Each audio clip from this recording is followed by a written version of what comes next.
ini telah datang kepada kita semua, yang mana bulan ini penuh dengan barokah, bulan penuh ampunan, bulan turunnya Al-Quran, bulan yang mana pahala ibadah yang kita lakukan di selain bulan suci Ramadan, kita lakukan di bulan suci Ramadan ini, itu pahalanya dilipat gandakan oleh Allah. Pintu surga dibuka selebar-lebarnya, pintu neraka ditutup serapat-rapatnya, dan setan-setan itu dibelenggu. Terus yang kedua, barang siapa yang kata Nabi, barang siapa yang iman kepada Allah dan hari akhirnya ini diakui oleh Allah, yang pertama muliakan tetangga, yang kedua muliakan tamu, dan yang terakhir berkata baik atau iya. Terus yang ketiga kemarin kata Islam, la in syakartum la azidannakum, yang artinya barang siapa yang bersyukur terhadap nikmatku maka akan kutambah. Jadi perlu kita syukuri ya Bapak Ibu, kita masih diberi kesempatan oleh Allah untuk bertemu pada bulan suci Ramadan tahun ini.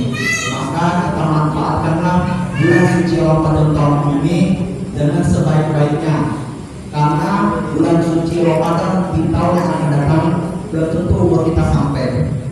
Ya, Islam sudah menegaskan malaikat itu dalam sehari 70 kali turun ke muka bumi ini. Macam-macam, ada yang mencatat amal baik, ada yang mencatat amal buruk. Itulah tugas malaikat. Ya, nah terus kata Nabi Muhammad SAW, ada 3 yang menyebabkan amal ibadah kita selama bulan Ramadan tidak diterima oleh Allah Subhanahu wa Ta'ala.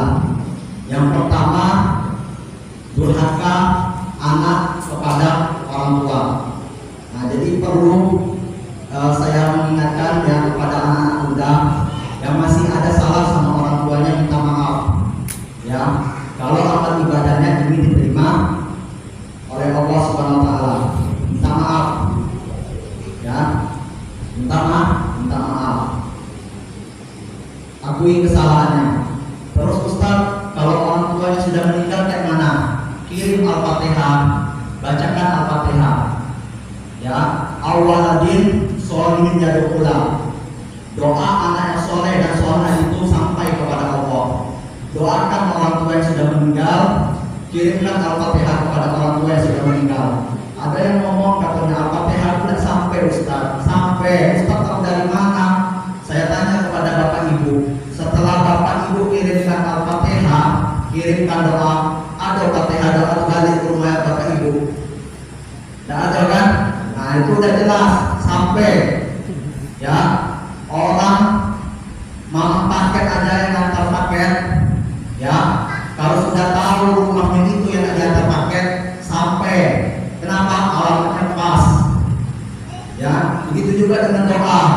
Doa tuh kalau kita sudah berdoa, kita kirim Al-Fatihah, niatnya pas, alamatnya pas, tidak mungkin tidak sampai. Kalau ada orang yang tidak sampai, ya bolehlah coba. Kau mati dulu, kalau Al-Fatihah tidak sampai, kau balik lagi. Ya, Pak, ya, minta maaf ya yang anak. Terus yang kedua, dosa seorang istri kepada suami. Nah ini, ya Bu, istri minta maaf kepada suami. Ya, kenapa? Imam Al-Ghazali pernah mengatakan seorang istri yang membuatkan minum kepada seorang suami, ya setetes air saja nyampe ke tenggorokan suami, itu dosa ibu-ibu berguguran sama suami. Ya, dosa ibu kepada suami itu berguguran. Bayangkan Bu, satu tetes saja satu dosa. Dosa ibu berguguran sama suami, apalagi ibu bahkan satu tetes minuman untuk suami. Nah, habis dosa ibu sama suami Bu. Ya Bu. Nah, itu ya. Itu yang kedua. Yang ketiga, minta maaf kepada sesama kaum muslimin dan muslimat. Ya, minta maaf. Ya, maaf cepatlah Pak Buya, di dunia ini yang kedua kalimat ini yang di paling di sini diucapkan saya pribadi. Yang pertama terima kasih. Karena kita mengucapkan terima kasih itu. Padahal kita mengucapkan terima kasih itu dibilang untuk tidak, tapi manfaatnya itu luar biasa. Yang kedua apalagi Bu, minta maaf. Nah, dua kalimat ini yang paling gengsi yang diucapkan. Sudah minta, maaf pula. Sudah terima, dikasih pula kan. Nah, itu ya. Jadi jangan gengsi Pak Bu. Ya, jadi minta maaf. Ya. Terus Ustaz, kalau kita sudah minta maaf sama orang, kalau orang tidak mau maafkan gimana? Yang penting berusaha dulu. Masalah dia tidak mau maafkan kita, yang penting tugas kita di hadapan Allah itu cuma minta maaf. Masalah dia tidak mau maafkan itu urusan dia sama Allah. Kenapa? Di Asmaul Husna ada tertuliskan Al-Ghafur, Ar-Rahim. Allah itu Maha Pengampun lagi Maha Penyayang.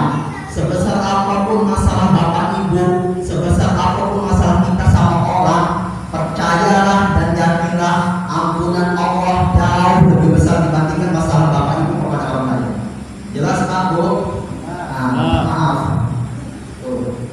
Terus Ustaz, minta maafnya kan bisa pas Idul Fitri. Nah ini jamaah yang bandel ini kayak gini. Aku yang geram nih kamu, jangan aku yang geram. Malaikat Israel itu lah bermas nih orang kayak gini. Pengen nak dicabut nyawanya belum ada perintah, nak dicabut tapi orang modelannya macam kayak gini. Ya Pak Bu, jadi minta maaf tuh jangan nunggu Idul Fitri. Ya, minta maaf tuh selagi nyawa kita masih ada tuh minta maaf. Ya, jelas Pak Bu.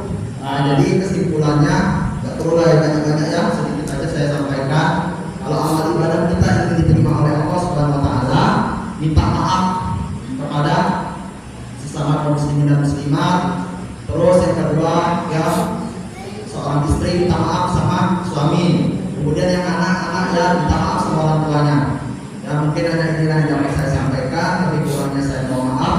Apabila ada kata-kata saya salah, itu datangnya dari diri saya sendiri. Dan apabila ada kata-kata saya yang benar, itu datangnya dari Allah Subhanahu Wa Taala.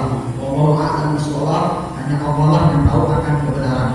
Subhanallahirrahmanirrahim. Fastaghfirul khairat. Ihdinas siratal mustaqim. Wassalamualaikum warahmatullahi wabarakatuh.